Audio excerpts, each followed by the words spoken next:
Berkata Imamul Haddad radhiyallahu taala anhu ardah wa nafa'ana bi'ulumihi fid dharaini amin.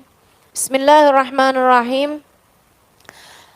Wa qala alaihi salatu wassalam, dan bersabda baginda kita Nabi besar Muhammad sallallahu alaihi wasallam, man lazimal istighfar, siapa yang banyak atau siapa yang terus menerus memohon ampun pada Allah Subhanahu wa taala, siapa yang terus menerus membaca istighfar, ja'alallahu lahu min kulli hammin faraja wa min kulli dhikin makhraja wa razaqahu min haitsu la yahtasib.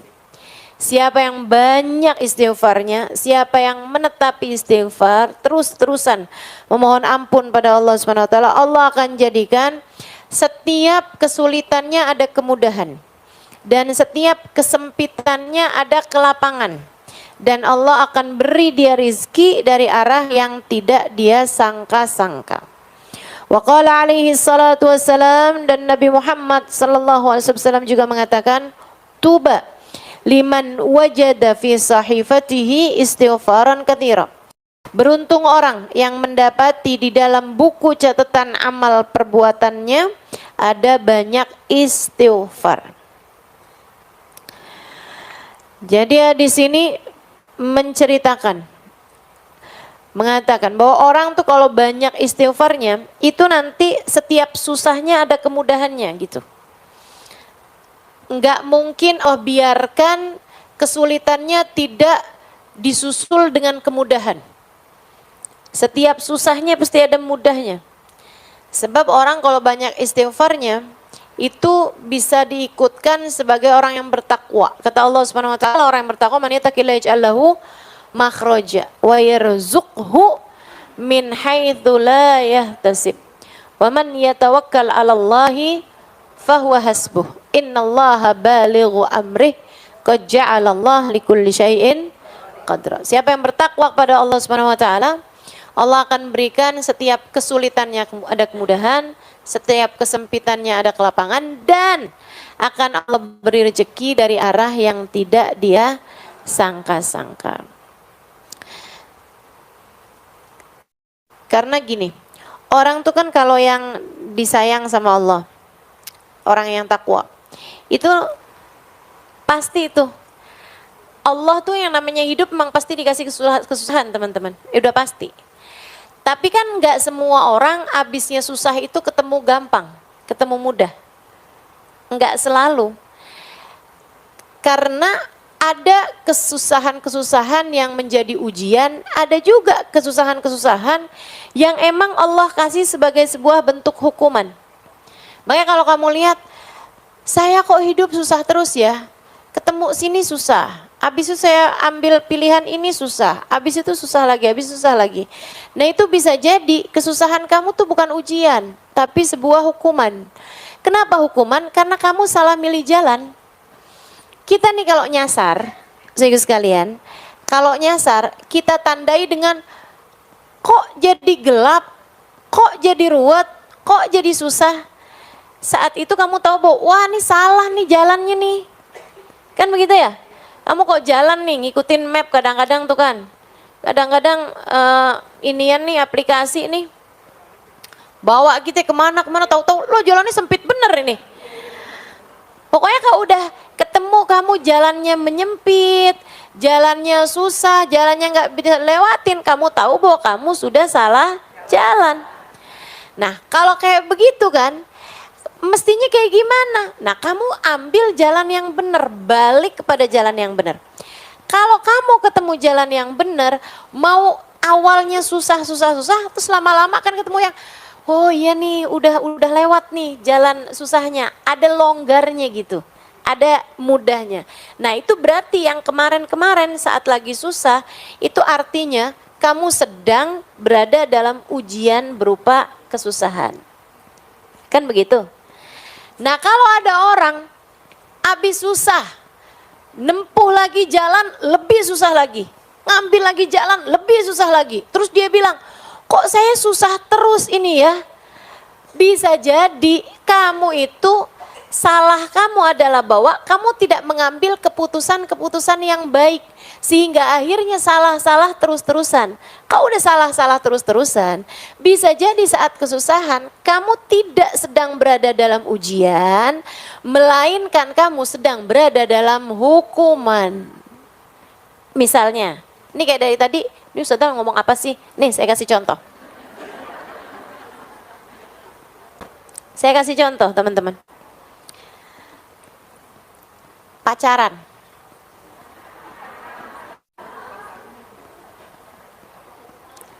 Salah apa benar?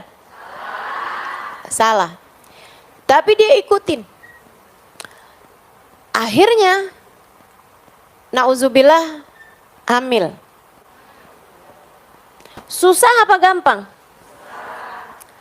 Tambah susah apa tambah gampang? Tambah susah. Kemudian punya anak. Akhirnya waktu lagi hamil itu karena waduh hamil nih, gimana nih? Ya udah deh, kawin. Kawinnya kan nggak punya pilihan. Kawinlah sama orang yang menghamili itu kan begitu. Punya anak. Habisnya nikah, kemudian melahirkan. Tambah susah apa jadi gampang? Tambah susah. Ternyata anaknya begini begitu, ternyata akhirnya siang suaminya itu dengan perempuan lain, akhirnya kemudian berantakan kehidupannya, ininya juga rumah tangganya masih belum siap, ini itu segala macam, akhirnya anak dititipin ke panti asuhan. Wah pokoknya udah jadi ruwet semuanya, tambah kesana, tambah ruwet, tambah belangkrak nggak jelas teman-teman. Kenapa gitu? Karena pilihannya sejak awal adalah pilihan yang salah. Kalau udah kamu memutuskan, kalau kamu udah tahu jalannya itu nyasar, ya buruan putar balik. Putar balik itulah namanya taubat. Di saat putar balik nih, kamu nih nyari-nyari jalan yang baik sambilan kamu yang nyesel, ya ampun kayak gitu ya Allah, mudah-mudahan keburu nih masih nih. Itu namanya istighfar. Ibarat hidup tuh kayak lagi melakukan perjalanan kehidupan tuh kayak gitu. Makanya kenapa orang-orang yang kayak kita ini yang banyak bikin salahnya emang pantas banget untuk banyak minta ampunnya sama Allah Subhanahu wa taala. Kayak gitu. Suami memilih atau suami sedang terfitnah naksir sama perempuan lain. Itu susah apa gampang? Widih langsung langsung mau curhat. Suami lagi senang atau lagi terfitnah hatinya sehingga suka sama perempuan lain yang tentu saja tidak halal bagi dia. Kan begitu? Kamu susah hatinya karena hal tersebut. Kamu cemburu, kamu marah, kamu begini, kamu begitu. Ini nih kan ujian nih. Itu kayak lagi kalian berdua ini lagi pada mulai nyasar jalannya nih. Si suami nyasar jalannya, kamu juga lagi dibawa menuju ke jalan yang salah. Teman-teman sekalian, nah ini kamu bisa memutuskan untuk yang, oh kamu mau nyasar aja, ya udah kamu aja. Saya emang enggak. Ada perempuan-perempuan berkelas yang kayak begitu. Tapi enggak sedikit juga yang mikirnya kayak gini. Oh, jadi begitu caranya. Oke. Emang kamu aja yang bisa selingkuh, saya juga. Saya juga masih cukup laku kok. Mendadak langsung, jilbabnya nggak tahu kemana. Nyangkut kayaknya nih si jilbabnya. Habis itu kemudian mulai pakai pakaiannya yang terbuka. Nah ini kan namanya kan salah, nyasar, ikutan nyasar juga. Akhirnya kemudian beneran ada yang seneng sama dia. Ketemu sama laki-laki yang dia merasa bahwa ini adalah cara saya untuk balas dendam. Balas dendam sama siapa? Teman-teman saudaraku sekalian. Suamimu sedang terfitnah, suamimu sedang nyasar jalannya. Masa kamu ngiri sama orang yang jalannya nyasar? Emang dia aja yang bisa nyasar jalannya, saya juga. Masa gitu? Terus habis gitu, kamu pun juga ikut menempuh jalan yang salah juga. Kemudian tambah banyak salahnya, suamimu terjebak dalam perzinaan, kamunya juga iya. Kemudian kehidupan kayak begitu, di saat ketemu nih, ketemunya cuma sama setan-setannya nih. Suami sama istri kalau udah kayak begitu tuh, itu setannya luar biasa banget. Kenal kan nama setannya, namanya siapa? Oh, luar biasa. Aduh. Berantakan hidup teman-teman saudariku sekalian. Berantakan. Jangan kayak begitu. Jangan, ya. Tinggalkan, pilih keputusan baik dalam kehidupan. Ini udah tahun 2026 ini. Udah berganti waktu, udah terus aja jalan. Waktu-waktu ini begitu cepatnya berlalu, teman-teman sekalian. Kita nggak menuju kecuali semakin dekat makubur kita sendiri. Kalau kita mau biarkan diri kita memutuskan salah lagi, siapa yang menurut kamu akan memperbaiki kehidupan kamu? Kalau keputusan yang kamu ambil itu benar, nih, kalau keputusan yang kamu ambil itu benar, lagi susah-susah sekarang, nantinya itu akan ada kemudahan. Tapi kalau udah keputusan yang kamu ambil salah, saudariku sekalian, kedepannya bakalan lebih ruwet lagi, lebih susah lagi, terus aja begitu, kamu bakalan susah terus hidupnya. Saya kesian sama kamu. Jangan mau hidup kamu susah. Kamu berhak bahagia, kamu berhak senang, dan enggak ada yang bisa nyenangin kamu, enggak ada yang bisa bikin diri kamu bahagia selain Allah.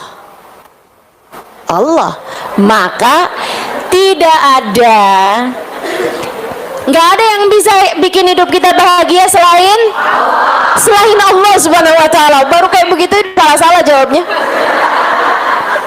Nggak ada yang bisa bikin hidup kita bahagia selain Allah Subhanahu wa taala. Karena jangan ngandelin siapapun.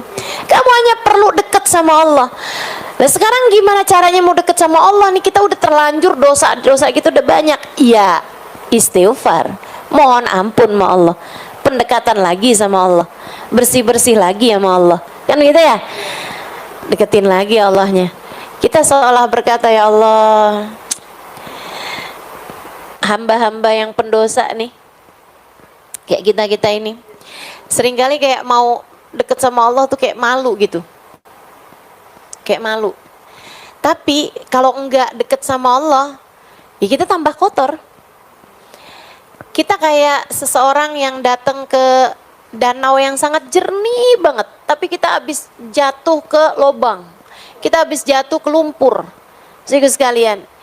Terus kita bilang sama danau itu, ya ampun, betapa inginnya saya mandi dan membersihkan diri saya.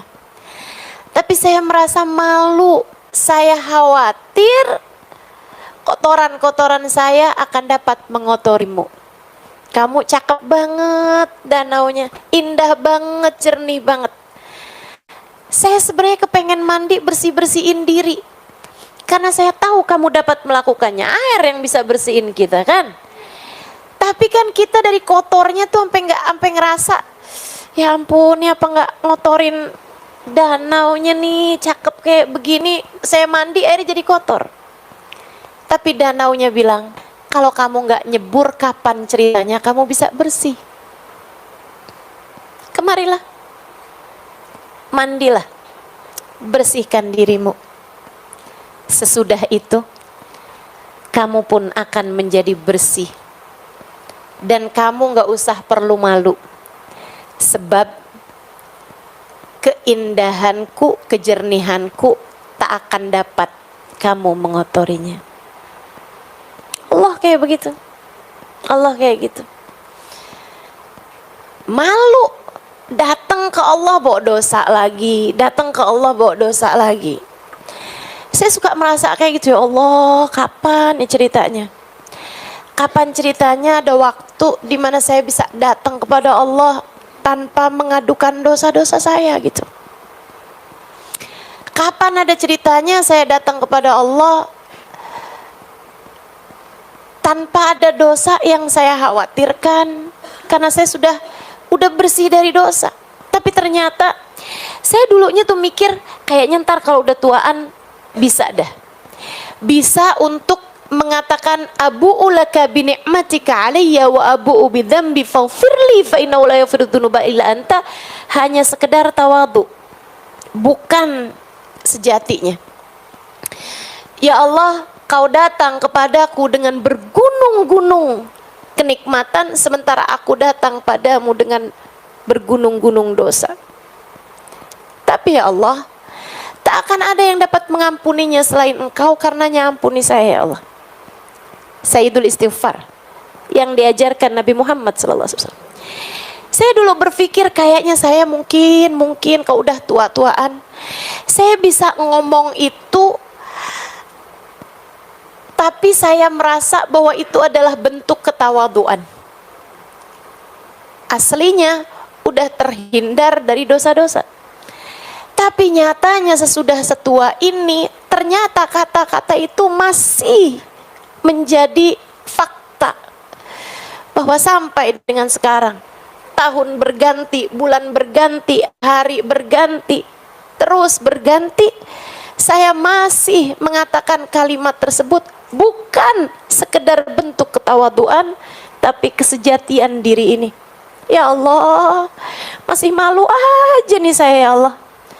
Ternyata masih bener aja nih ucapan, Engkau datang dengan bertubi-tubi kenikmatan, sementara aku masih terus-terusan datang dengan bergunung-gunung dosa. Tapi tidak ada yang dapat mengampuninya selain Engkau. Karenanya ampuni saya ya Allah. Karenanya ampuni saya ya Allah. Banyakin minta maaf. Seenggaknya orang kalau sering minta maafnya kan mungkin buat dapat ampunannya. Dan kalau udah dapat ampunan, ini enaknya umat Islam ya. Ini enaknya jadi hambanya Allah. Allah itu teman-teman, Allah itu, kamu punya 100 dosa, datang kepada Allah bertaubat, datang pada Allah minta ampun, Allah lupakan 100 dosamu hanya karena satu kali datangmu padanya. Kalau orang kebalikannya, kita berbuat baik sama orang 100 kali, begitu kita berbuat salah, orang hanya akan ingat kesalahan kita. Kan begitu? Begitu. Sama orang tuh, orang nggak usah orang, kita juga kayak gitu. Kita ngelihat orang nih baik banget, satu hari kita dengerin aibnya dia, satu hari kita tahu kekurangan dia, satu hari kita tahu kesalahan dia, satu hari kita tahu dosa dia. Itu 100 kebaikan dia kayak hilang aja gitu, kehapus sama satu dosa yang dia perbuat tersebut. Bukan begitu? Ibu-ibu kalau lihat suaminya kan kayak gitu, kebaikan dia sepanjang tahun kayak hilang hanya karena satu kesalahan yang dia perbuat, kan begitu? Manusia kayak begitu teman-teman saya sekalian. Maka betapa indahnya datang pada Allah Subhanahu wa taala. Betapa indahnya istighfar yang kita lakukan. Betapa pantasnya kita untuk minta ampun sama Allah Subhanahu wa taala. Pantas banget. Orang kayak kita ini nggak ada yang lebih pantas bagi kita selain minta ampun. Salahnya banyak, betul. Dosanya banyak, betul. Aibnya banyak, betul. Hatinya belum benar-benar juga, betul. Pikirannya masih salah-salah juga, betul. Niat kita masih nggak benar-benar juga, betul. Cara jaga hati kita masih segini-gini juga, betul. Akhlak kita masih berantakan juga, betul. Nggak ada yang lebih pantas dari kita ini selain perbanyak istighfar. Maka mudah-mudahan orang nih kalau udah istighfarnya banyak, katanya Nabi Muhammad, Allah akan jadikan setiap kesusahan dia Allah susuli dengan kemudahan. Setiap permasalahan dalam hidupnya Allah akan kasih jalan keluarnya. Dan Allah akan kasih rezeki dari arah yang tidak disangka-sangka. Maka tetaplah memilih kebaikan dan tetaplah meminta ampun atas kesalahan dan dosa-dosa yang telah dilakukan. Insya Allah. Dalam hadis yang lain Nabi Muhammad bilang, ini kan untuk urusan dunia nih, pokoknya semua kesusahannya bakal berjumpa kemudahan, semua permasalahannya akan berjumpa jalan keluar. Nah untuk akhirat, tuba liman wajada fi sahifatihi istighfaran katsira. Di akhirat nanti beruntung orang yang ketika buka buku kehidupannya, catatan amal perbuatannya, dia mendapati banyak istighfar di dalam catatan perbuatannya tersebut. Sehingga sekalian, ini bisa punya dua makna. Makna yang pertama, ya emang dia banyak istighfarnya. Dia banyak istighfarnya sehingga catatan istighfarnya banyak. Ada ribuan istighfar tiap harinya dia baca. Ada permohonan ampun tiap waktunya dia baca. Ada taubat dalam hatinya, ada penyesalan dalam jiwanya. Terus begitu. Teman-teman saya sekalian, terus begitu. Dia ketika buka nih buku catatan amal perbuatannya, memang ada dosa, memang ada ibadah-ibadah yang kurang-kurang, tapi selagi istighfarnya banyak, Allah Subhanahu wa taala akan mengampuni dosa-dosanya dia dan akan menambal kekurangan-kekurangan dia dalam ibadah karena banyaknya istighfar yang telah dia lakukan. Oke, beruntung orang yang istighfarnya banyak. Beruntung orang yang di akhirat nanti ketika buka buku rapot istighfarnya banyak. Itu makna yang pertama. Makna yang kedua, teman-teman, kamu pernah dengar nggak hadis gini? Innallaha kullu man fis samawati wa ma fil ard yastaghfir li muallimin nasil khair.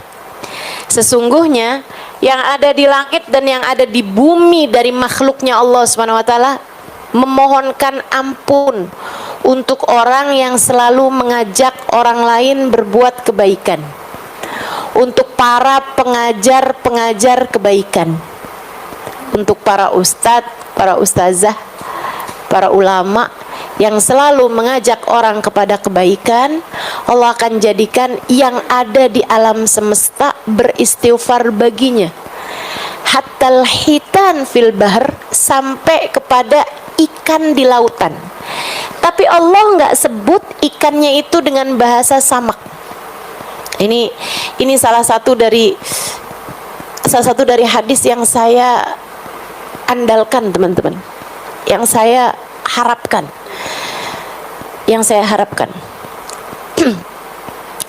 Sesungguhnya Allah akan menjadikan sesungguhnya Allah menjadikan apa yang ada di langit dan di bumi dari makhluknya Allah beristighfar, memohonkan ampun untuk orang-orang yang selalu mengajak kepada kebaikan. Teman-teman saya sekalian, hatal hitan fil bahr, katanya Nabi Muhammad, sampai ke ikan di lautan. Tapi Allah ketika menyebutkan hitan, ikan, ya, ikannya itu nggak pakai bahasa samak, tapi pakai bahasa hitan. Apa bedanya samak sama hitan, padahal artinya dua-duanya sama-sama ikan? Saudara sekalian, bedanya adalah bahwa samak adalah ikan yang punya lidah. Ikan yang punya lidah. Ikan-ikan banyak kan kayak bandeng, gurame, ikan emas, mujair, ikan dori, ikan tuna, ya, ikan sapu.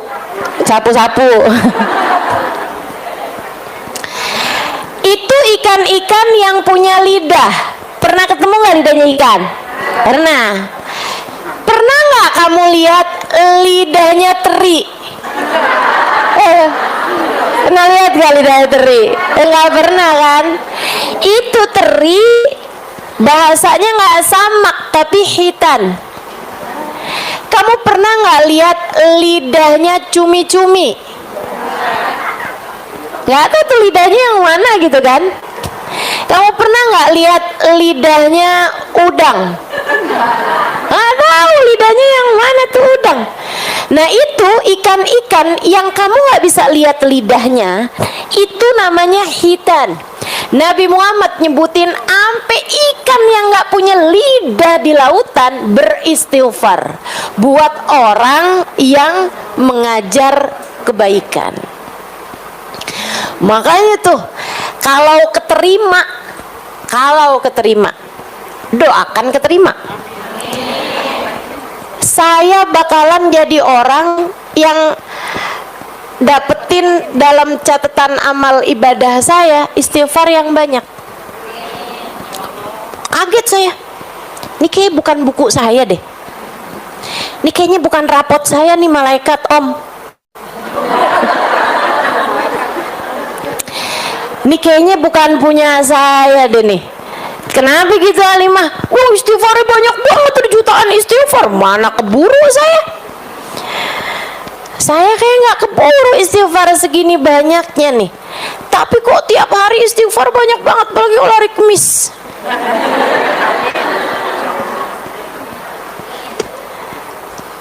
Kalau keterima. Amin. Allah menjadikan semua yang ada di langit dan di bumi beristighfar buat orang yang ngajakin kebaikan. Nah ibu-ibu jangan sampai nggak kebagian. Belajar buat ngajakin orang kepada kebaikan. Ustazah, saya nggak punya mic. Nggak harus pakai mic dong. Anak kamu ajakin kebaikan, suami kamu ajakin kebaikan, kakak adik kamu ajakin kebaikan, tetangga, teman-teman, orang di sekeliling ajakin kepada kebaikan. La an ahdaita rajulan ilal Islam ahabbu ilayya min humrin na'am. Kamu menjadi sebab hidayahnya seseorang. Satu aja.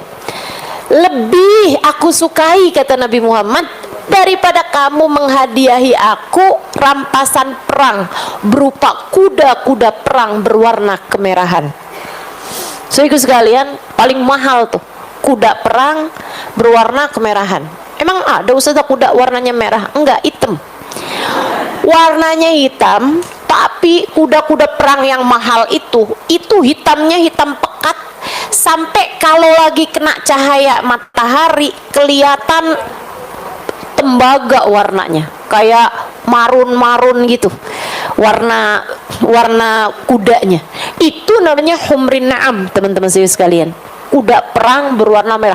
Harganya miliaran kalau di uang sekarang, uang kita di Indonesia ini ya, harganya tuh miliaran. Lebih mahal daripada Mercy. Lebih mahal tuh.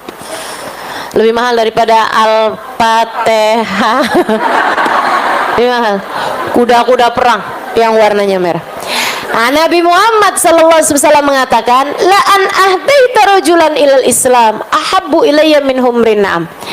Kata Nabi, daripada kamu ngasih hadiah kuda perang berwarna merah, artinya daripada kamu melakukan sesuatu kayak bersedekah, ibarat katanya menghadiahkan sedekahnya itu buat Nabi Muhammad seharga miliaran rupiah gitu ya, misalnya gitu, kamu lebih nyenengin aku, kata Nabi Muhammad, jadi sebab hidayahnya seseorang. Jadi sebab hidayah seseorang tuh nggak harus memasukkan orang ke dalam agama Islam, enggak. Saudara kamu asalnya nggak sholat jadi sholat. Kakak kamu asalnya durhaka sama suami jadi istri solehah dengan ajakan kamu. Orang di sekeliling kamu yang asalnya buka-buka aurat kemudian menjadi menutup auratnya, kamu jadi sebab hidayahnya seseorang, itu yang akan menjadi Nabi Muhammad ridho, seneng, cinta sama kamu. Begitu teman-teman. Dan itu kalau kamu memang meniatkan semua yang kamu lakukan, ngajakin orang pada kebaikan, itu bisa termasuk di antara kelompok orang, dan kamu melaksanakan niat tersebut ya, bisa masuk dalam kelompok orang yang Allah akan menjadikan yang di langit dan di bumi beristighfar untukmu. Seukuran dengan mengajarnya, sama seukuran dengan keikhlasan dia dalam mengajar, teman-teman sekalian, seukuran dengan keikhlasan dia di dalam memberikan pelajaran-pelajaran kebaikan. Mudah-mudahan Allah jadikan kita sungguh-sungguh mendapati dalam catatan amal ibadah kita ada banyak istighfar. Amin. Wa hasbuka fi fadlil istighfar wa manafi'ihi wa fawaidihi qauluhu ta'ala wa ma kana Allahu mu'adzibahum wa hum yastaghfirun.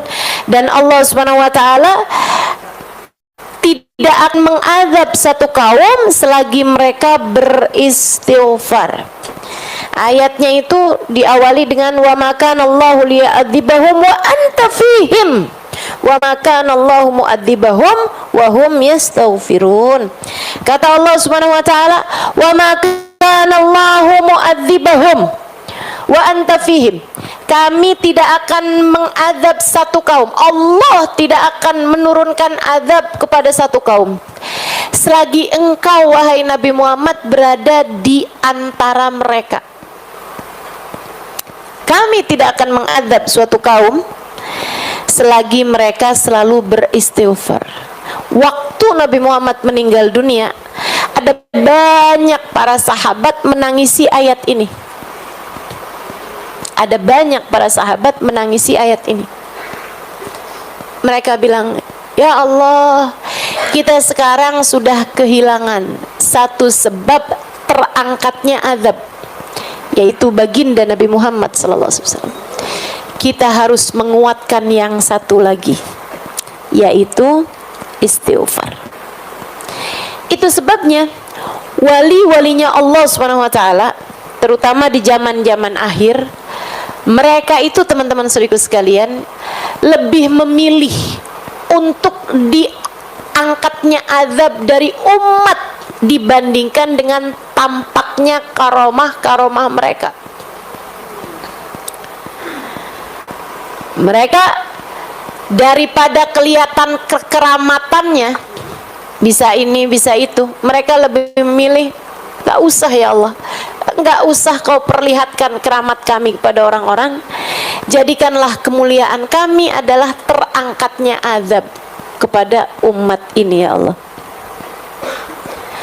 Sehingga sekalian yang saya muliakan, waktu Nabi Muhammad ada di atas muka bumi ini, muka bumi ini dari barat ke timurnya aman dari segala azab. Gak pernah ada ceritanya, gak pernah ada ceritanya turun azab semasa Nabi Muhammad ada di bumi. Kata guru saya Sayyidil Habib Umar bin Hafid, li ajlil ain qurratil Madinah, li ajlil ain qurratil Madinah, hanya agar menenangkan hati seseorang, Allah mengangkat azab dari seluruh kota. Hanya agar tenang hati, tenang sepasang mata, hanya agar damai sepasang mata, Allah Subhanahu wa taala mengangkat azab dari seluruh penjuru bumi. Hanya agar hati Nabi Muhammad tenang, Allah Subhanahu wa taala mengangkat azab dari seluruh penjuru bumi semasa hidupnya baginda kita Nabi besar Muhammad sallallahu alaihi wa alihi wasallam. Saudara sekalian, Sayyidah Aisyah meriwayatkan, Nabi Muhammad tuh kalau udah mendung nih, ya, Nabi kalau udah mendung kayak gini nih teman-teman, Nabi akan duduk di atas sejadahnya. Beliau beristighfar. Beliau berdoa sampai hujan air turun atau sampai mendungnya hilang. Ketika ditanya, kenapa ya Rasulullah? Nabi Muhammad menjawab, aku khawatir Allah murka kemudian menurunkan hujan api di atas kita. Aku khawatir Allah murka kemudian menurunkan hujan api di atas kita. Baginda kita Nabi besar Muhammad, wa maka Allahu mu'adzibahum wa anta fihim. Allah bilang, kami tidak akan menurunkan azab kepada siapapun wahai Nabi Muhammad selagi kamu ada di atas muka bumi. Keberadaan Nabi jagain bumi, teman-teman. Sampai wafatnya Nabi Muhammad sallallahu alaihi wasallam, zamannya Sayyidina Umar bin Sayyidina Abu Bakar As-Siddiq, bumi damai, tenang, nggak pernah ada apa-apa. Sampai di masa kekhalifahan Sayyidina Umar bin Al-Khattab alaihi ridwanallah, satu waktu terjadi gempa.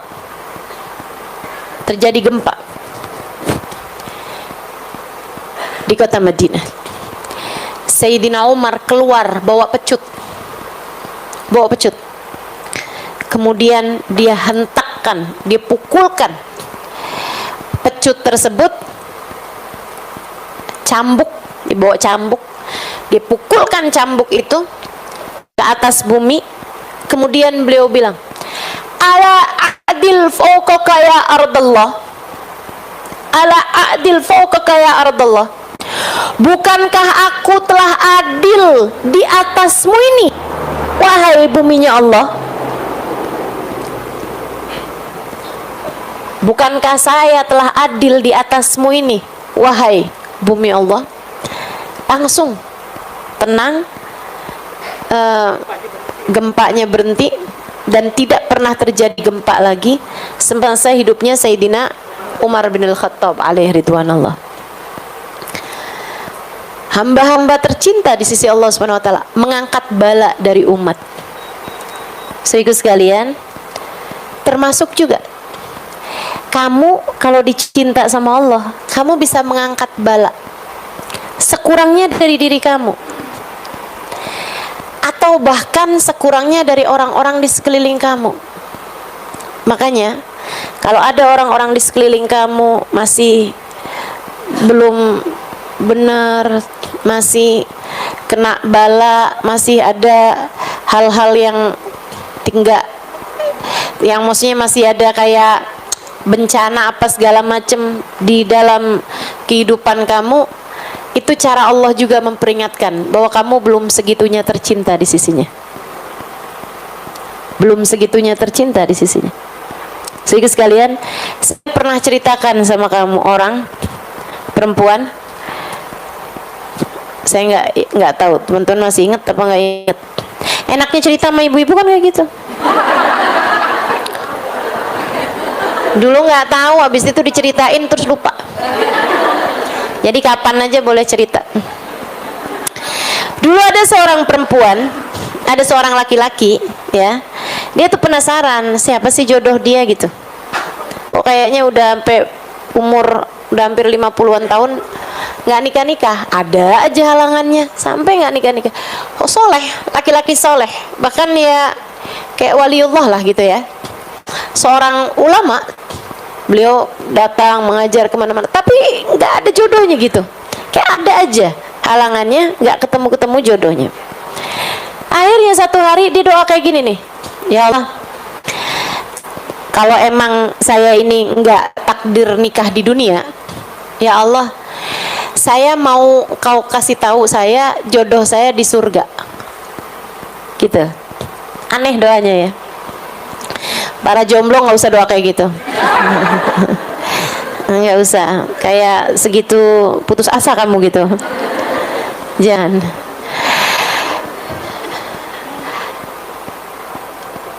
Malam-malam hari dia mimpi diberitahu ini adalah istri kamu di surga gitu.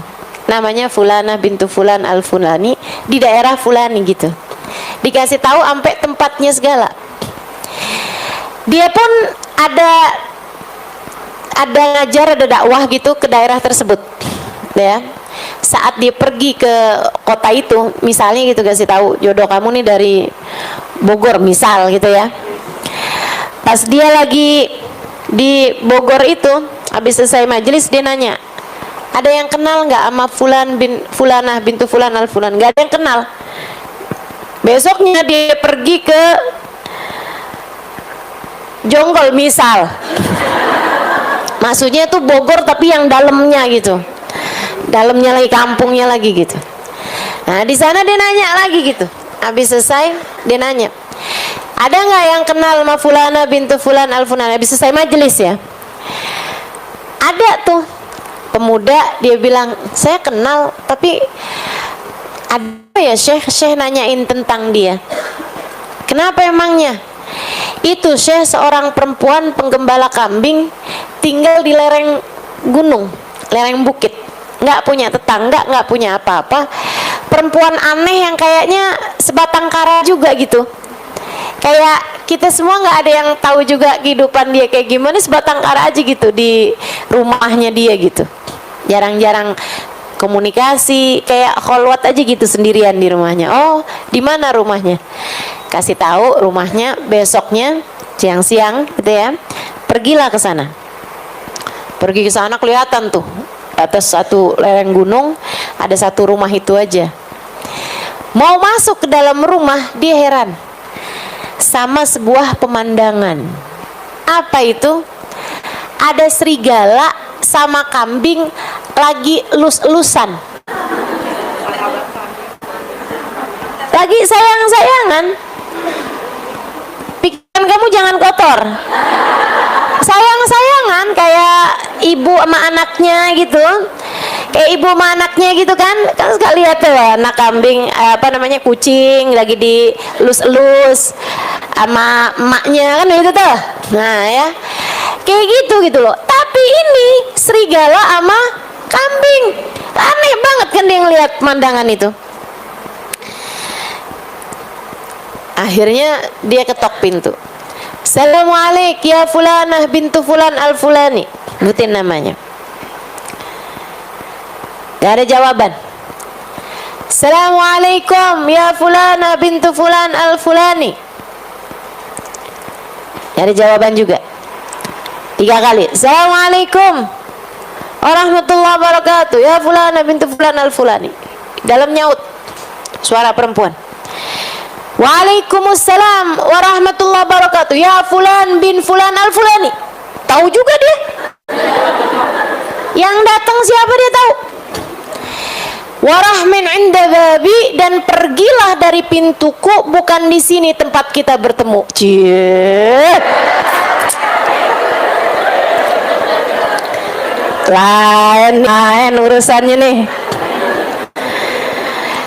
Jadi si perempuan yang didatangi udah tahu kalau yang datang adalah calon suaminya, tapi di surga. Makanya dia bilang bukan di sini tempat kita bertemu. Kita dijodohinnya nggak di dunia nih, kita dijodohinnya ntar di akhirat. Pergilah dari pintuku ini. Terus adik-adik jomblo jadi pada mikir nih. Saya doa juga ya. Tunjukkan saya ya Allah siapa jodoh saya ya Allah. Habis itu ketemu, kamu adalah jodohku. Ada. Tar yang datang mimpinya bukan petunjuk dari Allah, tapi malah pesan-pesan yang dikirimkan sama setan. Nah itu jangan sampai juga kejadian kayak gitu. Laki-laki tersebut menjawab, marhaba, baiklah, saya akan pergi dari pintumu. Memang bukan di sini tempat kita bertemu, tapi saya cuma mau nanya satu hal sama kamu. Udah terlanjur kesini, saya harus dapat ilmu nih. Jadi seenggaknya datang untuk menuntut ilmu. Dia bilang, kalau boleh saya tahu, saya dapetin ada serigala saling sayang sama kambing. Kambingnya nggak kabur sama tuh serigala, serigalanya nggak nerekam tuh kambing. Kalau boleh saya tahu, apa yang membuat rahmat Allah segitu besarnya turun padamu sampai kambingnya dijaga sama Allah nggak kena adnya serigala. Ya kan begitu? Mestinya tuh untuk kambing ketemu sama serigala nih kan terekam teman-teman, dan itu kan bala segede-gede bala buat kambing, ya kan? Tapi nih kok kamu sampai segala kambingnya kamu aja loh dijaga sama Allah, kambing kamu nih sampai dijaga sama Allah segitunya gitu. Apa sebabnya? Perempuan tersebut menjawab, innahu mahad rahmah min indillah. Saya rasa itu memang rahmatnya Allah aja gitu. Cerita ini pernah diceritakan Sayyidil Habib Umar bin Hafid. Teman-teman saya sekalian, salah satu dari ilmu-ilmu yang berulang kali saya mendengarkannya dari Sayyidil Habib Umar bin Hafid dalam pelajaran-pelajaran beliau. Akhirnya dia bilang, ya udah kalau gitu saya pamitan. Ya memang kalau udah rahmatnya Allah, Allah mau ngasih yu'ti man yasha kan gitu. Allah ngasih aja, nggak pakai pandang bulu gitu kan. Kalau Allah mau ngasih aja gitu. Jadi dia bilang saya nggak ngerti sebabnya apa, tapi itu pembelian dari Allah SWT. Oh ya udah kalau gitu saya pamitan. Tapi baru beberapa langkah dia bilang, tunggu, barangkali. Kenapa Allah memberikan ini pada saya adalah karena la'allahu khaslah Husailah saghirah kanat ma'i. Mungkin ini disebabkan karena saya punya satu sifat kecil, sifat baik kecil ada dalam diri saya. Dia bilang apa itu? Saya kalau sedang berada dalam panas tidak berharap dingin. Saya kalau berada dalam dingin tidak berharap panas. Saya kalau sedang berada dalam keadaan lapang tidak berharap sempit, dan sempit tidak berharap lapang. Saya kalau lagi nggak punya duit nggak berharap punya duit, kalau punya duit nggak berharap nggak punya duit. Kalau yang kedua gampang, tapi yang pertama itu yang repot.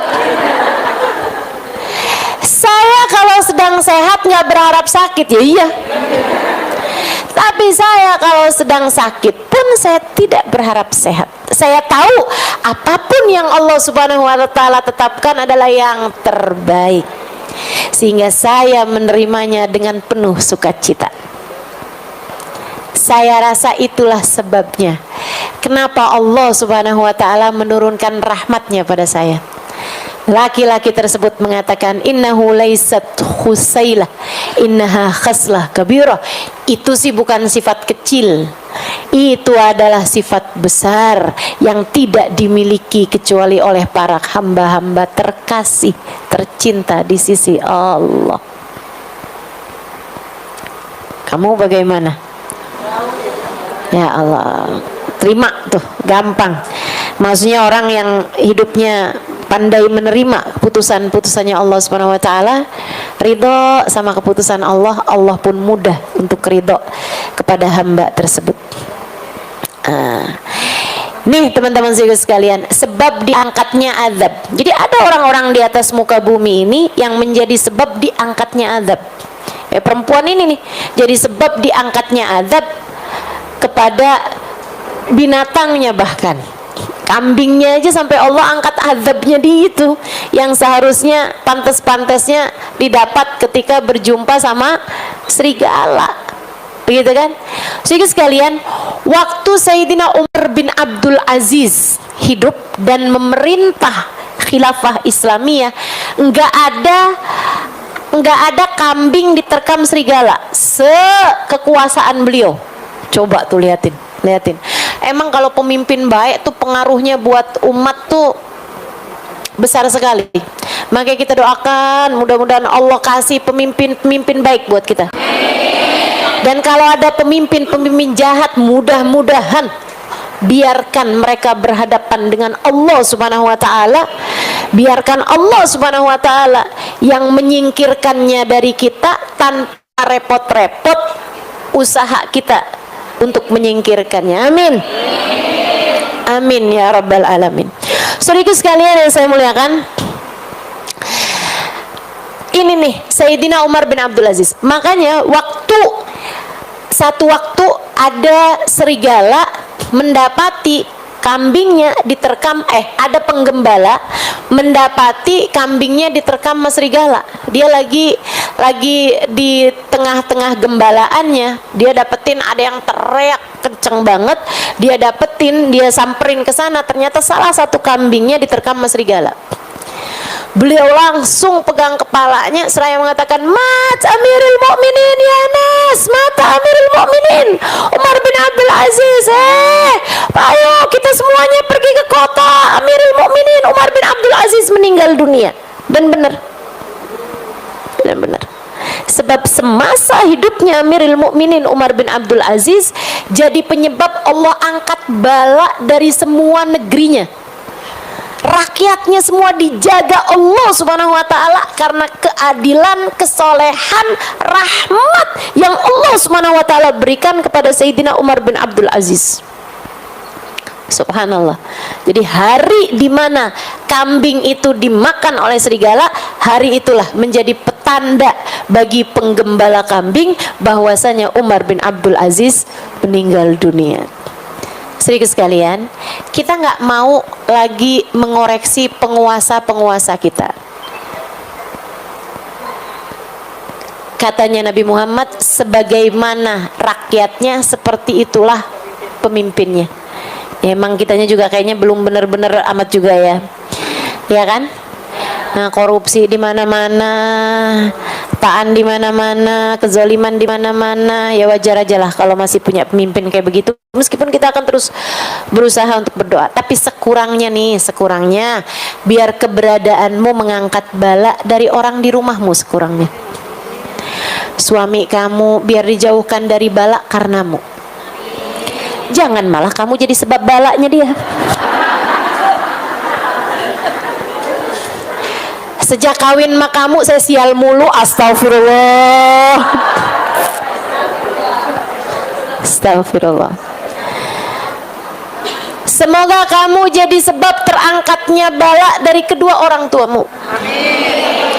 Semoga kamu jadi sebab terangkatnya bala dari anak-anakmu. Semoga kamu jadi sebab terangkatnya bala dari semua yang ada di dalam rumahmu. Amin ya rabbal alamin.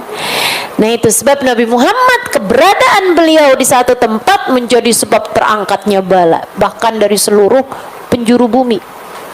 Gak ada yang diadab tuh waktu Nabi Muhammad ada di atas muka bumi. Begitu Nabi Muhammad meninggal dunia, para sahabat banyak yang nangisi ayat ini nih. Ya ampun, sebab terangkatnya bala dari kita udah hilang satu, yaitu keberadaan Nabi Muhammad diangkat di atas muka bumi. Kita hanya tinggal bisa mengangkat bala dari sebab yang satu lagi. Apa itu? Istighfar. Wa ma kana Allahu mu'adzibahum wa hum yastaghfirun. Dan Allah tidak akan menurunkan azab kepada satu kaum selagi mereka mustaghfirun, yastaghfirun, selagi mereka selalu beristighfar. Ini Allah nggak bilang hum mustaghfirun dan mereka adalah orang-orang yang beristighfar, karena orang-orang yang beristighfar akan tetap disebut beristighfar selagi mereka memperbanyak istighfar walaupun sedang tidak beristighfar. Atau Allah juga nggak bilang wahum istighfaru dan mereka telah memperbanyak istighfar, enggak, tapi Allah bilang wahum yastaghfirun. Nah ini fi'il mudhari'. Ini agak repot ya saya neranginnya, tapi nggak apa-apa, tetap harus saya terangin biar siapa tahu di sini ada yang belajar nahwu, belajar sorof, belajar fadilatul ma'ani, gitu ya. Fadilahnya makna-makna itu fi'il mudhari', teman-teman, punya faidah lil istimrar. Punya faidah lil istimrar, punya arti senantiasa.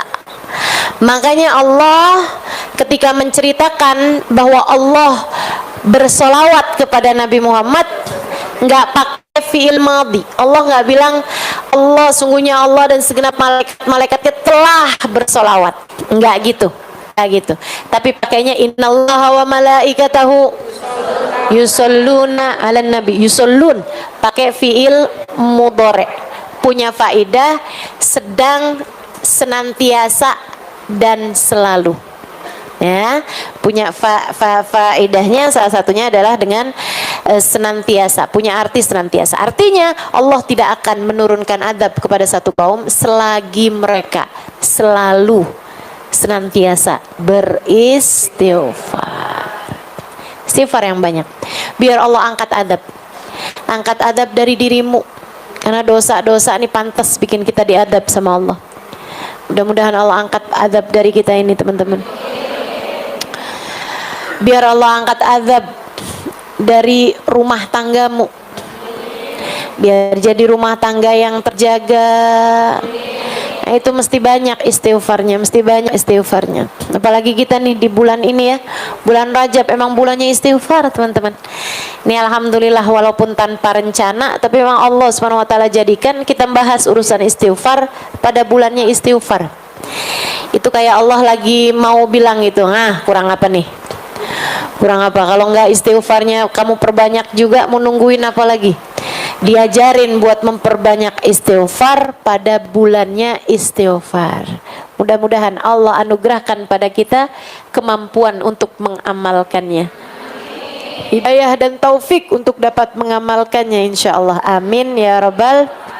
Wa qauluhu ta'ala mukhbiran an nabihi Nuh alaihi salam.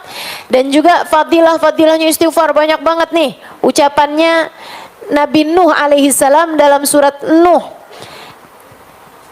dari ayat 10 sampai dengan ayat 12 di sini ya. Faqultu astaghfiru rabbakum innahu kana ghaffara yursilis samaa'a 'alaikum midrara yumdidkum bi amwali wa banina wa yaj'al lakum jannatin wa yaj'al lakum anhara. Dan aku berkata kepada umatku, istaghfiru rabbakum, beristighfarlah kalian wahai umatku kepada Allah.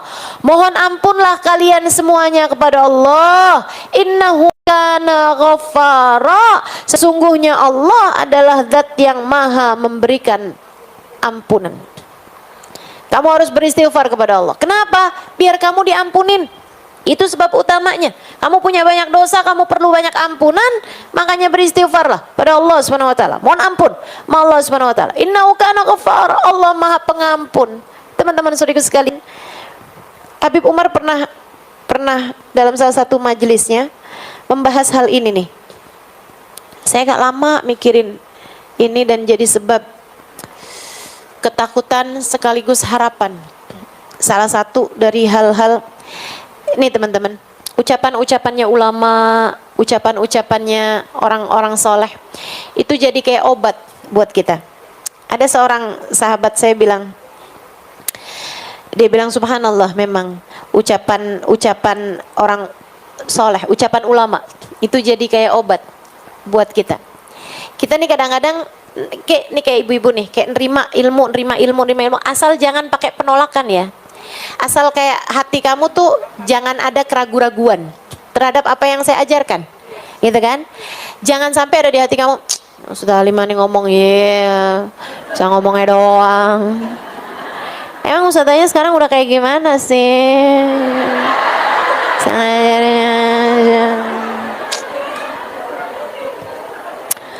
Sebenarnya ya ilmu saya sama ilmunya Ustazah Halimah tuh 11-12. Saya disuruh baca kitab gundul gitu kayak bisa lah. Ya kayak bedanya cuman kayak dia bisa lebih mudah meyakinkan orang aja sih sebenarnya.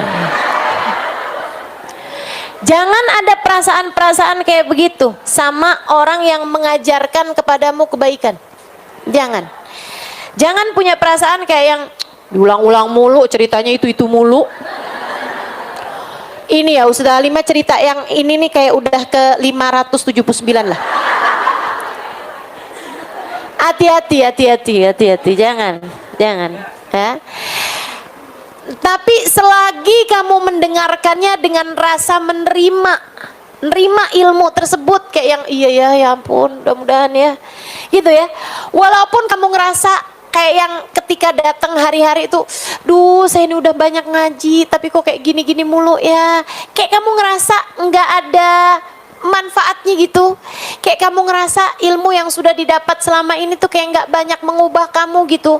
Kok saya kayak gini-gini terus ya, padahal saya ngaji loh, padahal saya dengerin kajian loh, padahal saya hadir di majelis loh. Teman-teman saudaraku sekalian, kamu nggak tahu aja, itu tuh yang kamu dengarkan asal kamu dengerin. Asal kamu dengerin, kamu simak, kamu berniat untuk mengamalkan, ucapan-ucapan itu tuh mengendap. Mengendap dalam pikiran. Mengendap di memori kamu. Ada tuh. Yang nanti akan keluar di saat kamu memerlukannya. Kayak pas lagi ngadepin suami, kamu kesel banget. Kamu kayak kepengen ngomong macem-macem, pengen marah, kepengen ini, kepengen itu. Langsung keluar tuh ucapan saya tuh. Suami yang pegang kunci surga, yang benar mas suaminya, jangan sampai kunci surga kamu dia telan. Betul? Pasti itu. Di saat kamu lagi kepengen beli apa-apaan tapi duit kamu nggak ada gitu kan, di saat kayak ambisi banget gitu, pasti terngiang tuh ucapan saya. Sesedikit apapun uangmu cukup untuk membiayai hidupmu. Sebanyak apapun uangmu nggak bakal cukup membiayai.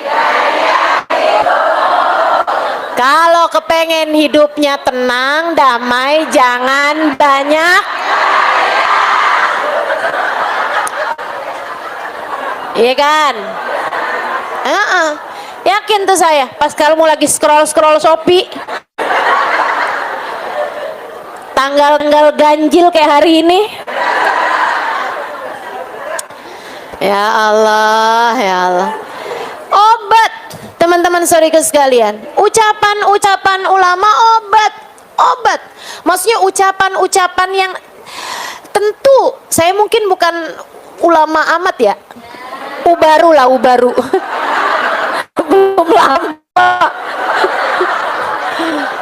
Belum lama Mas Ubaru. Tapi itu kan saya mengucapkannya berdasarkan ilmu. Jadinya jadi obat. Begitu kan ya? Kalau pas kamu lagi kesel sama anak nih, kayak kamu masukin lagi ke perut gitu.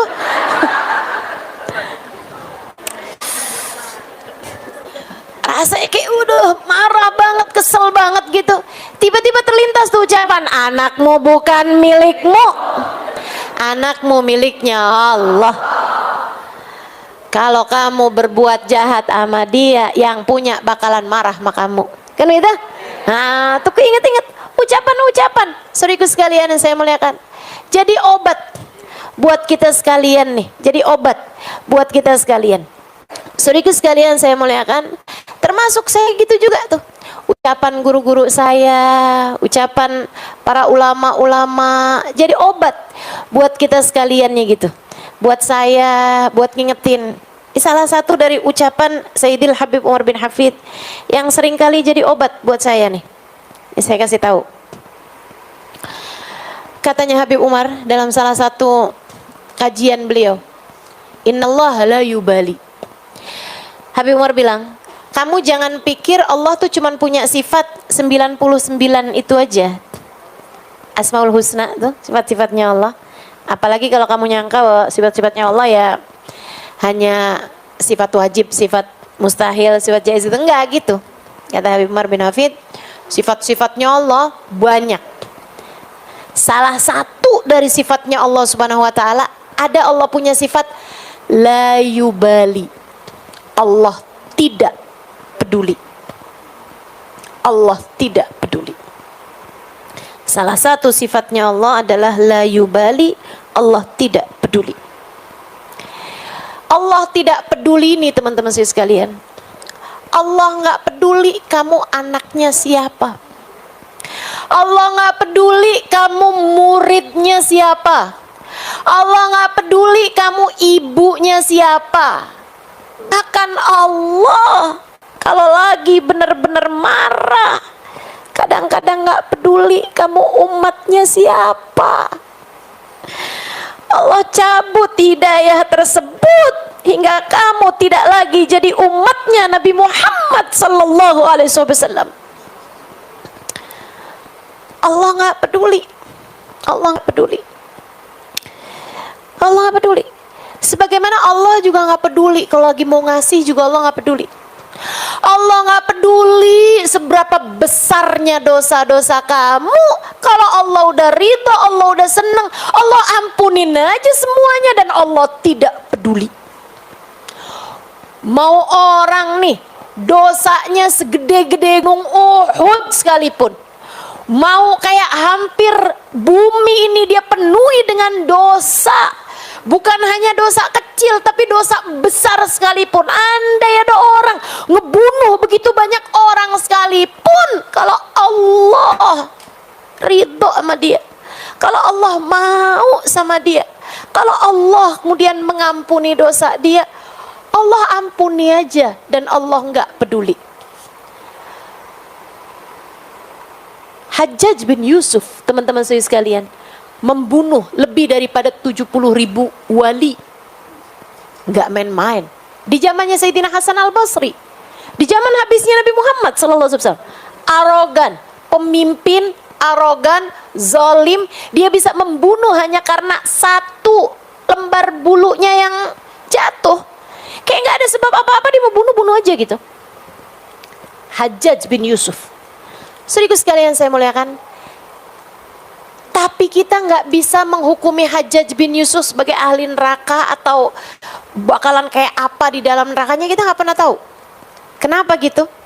Seorang ulama menceritakan, dia bilang Hajjaj bin Yusuf di akhir hidupnya dia bilang kayak begini, ya Allah, semua orang menyangka engkau tidak akan mengampuniku karena besarnya dosa-dosaku, tapi mereka lupa tentang seberapa besar ampunanmu kepada hamba-hambamu.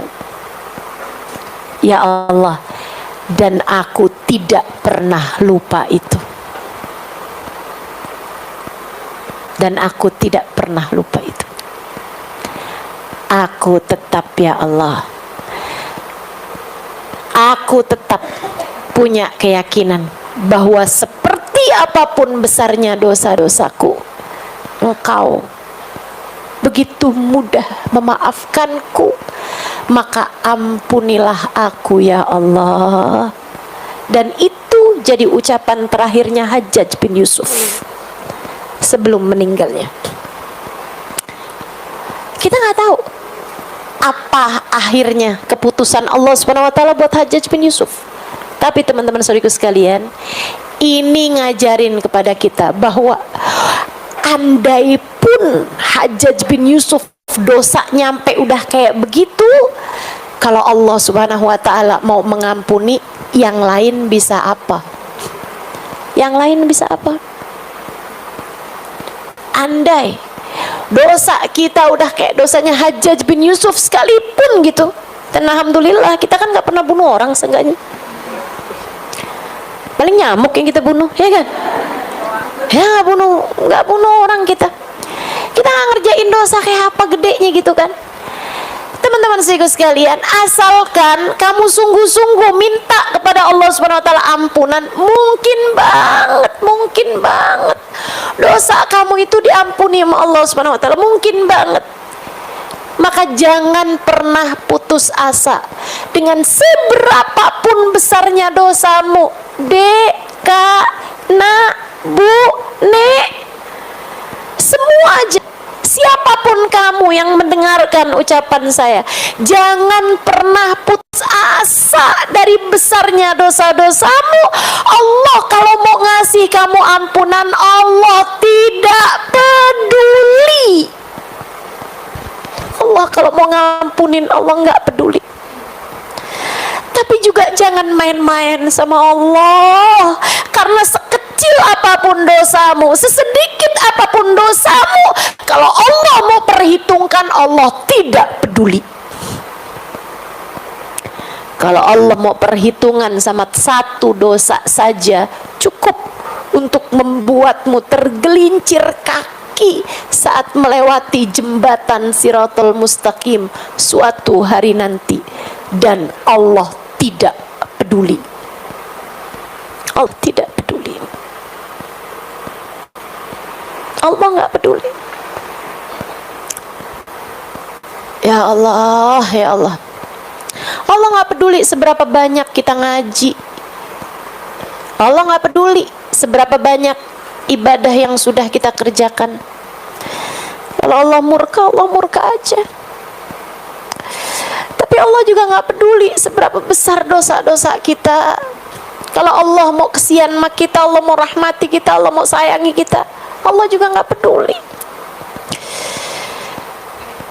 Mudah-mudahan ucapan Sayyidil Habib Umar ini sebagaimana bisa jadi obat buat saya kalau lagi datang ujub. Ya Allah, Allah nggak peduli loh.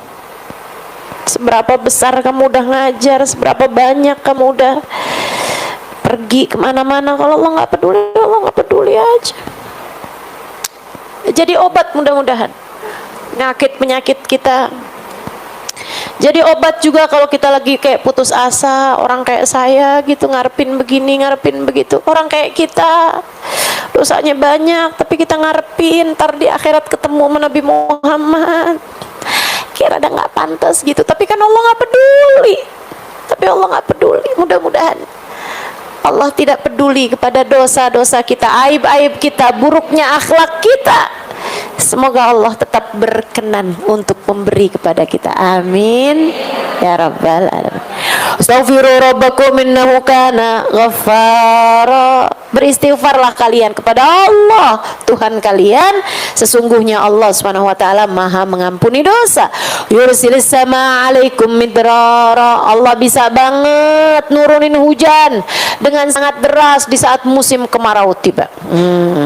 Kalau kalian lagi musim kemarau, kemudian enggak lama enggak turun-turun hujan, ya Allah gimana nih Allah, gimana nih Allah? Astaghfiru rabbakum, minta ampun sama Allah Subhanahu wa taala biar Allah turunkan hujan. Nah, kayak kita juga, kita berharap bukan hujan air udah banyak ya. Kita minta sama Allah Subhanahu wa taala hujan berkah, hujan rahmat, hujan ampunan, hujan hidayah, hujan hadiah-hadiah dari Allah Subhanahu wa taala. Semoga diturunkan kepada kita insyaallah sepanjang tahun ini insyaallah, penuh dengan fujaatil khair, penuh dengan hadiah-hadiah yang menyenangkan, penuh dengan kejutan-kejutan indah dari Allah Subhanahu wa taala buat kita sekalian insyaallah. Amin ya rabbal alamin. Yumditkum bi amwal. Allah karuniakan anak-anak, Allah karuniakan harta kepada kalian, Allah karuniakan anak-anak kepada kalian yang saleh-salehah. Wa ja'alakum jannat. Allah berikan kepada kalian jannatin, kebun-kebun, semuanya pada tumbuh buah-buahannya, tumbuh bunga-bungaannya yang indah. Wa yaj'alakum anhara. Allah alirkan sungai-sungai yang indah untuk kalian semuanya. Artinya kedamaian, keindahan bisa dengan mudah Allah Subhanahu wa taala berikan kepada kita selagi kita senantiasa memohon ampunan kepadanya. Insya Allah. Terus sering-sering minta ampun sama Allah Subhanahu wa taala. Sering-sering minta ampun sama Allah Subhanahu wa taala. Habis salat kita bilang astagfirullah, astagfirullah, astagfirullah. Dikit-dikit astagfirullah, ya Allah ampuni, ya Allah ampuni, ya Allah ampuni.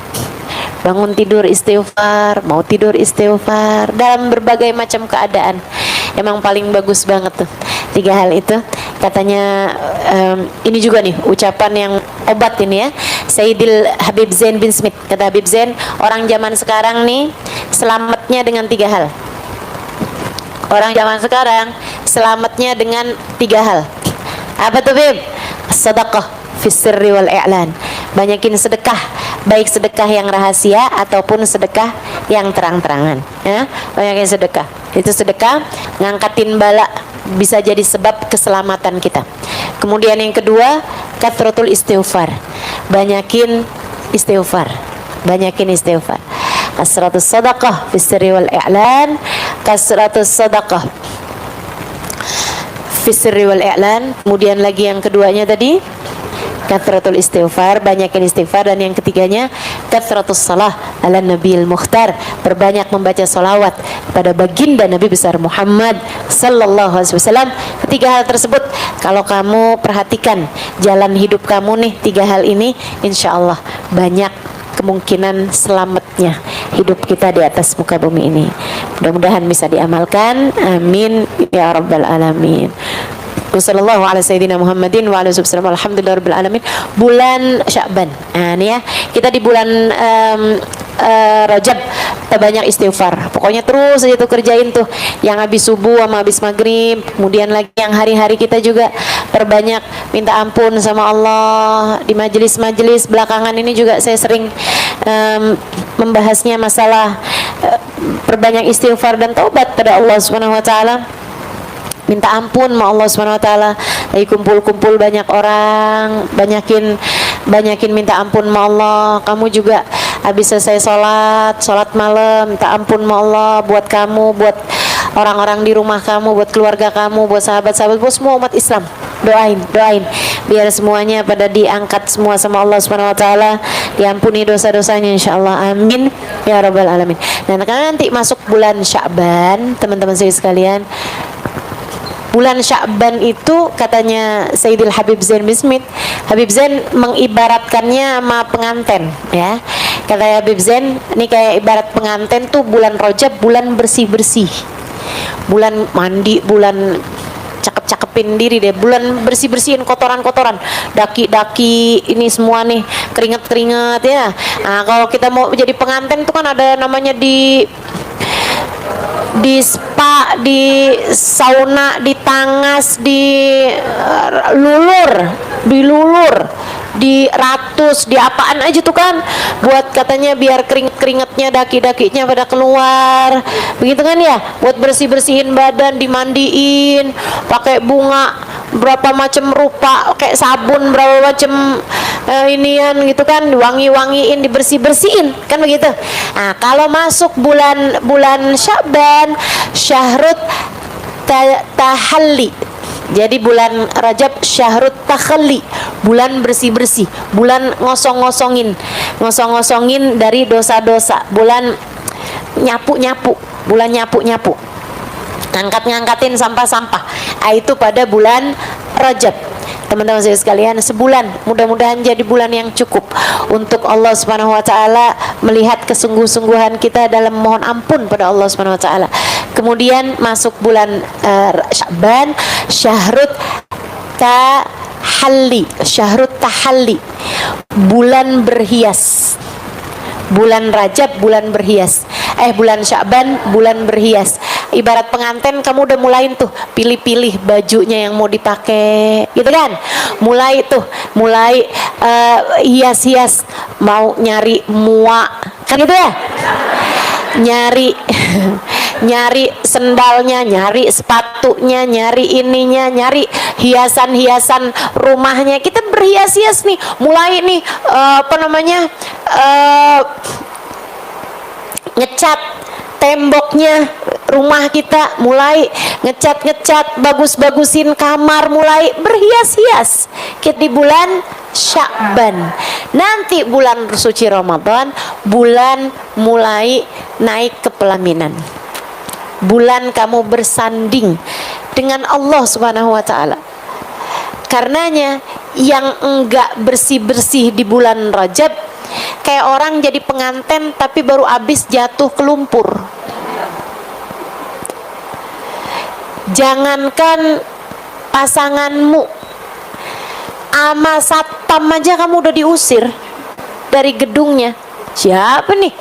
Lumpur semua di badannya, terus mau naik ke pelaminan, ya nggak bisa, teman-teman saya sekalian, nggak keterima.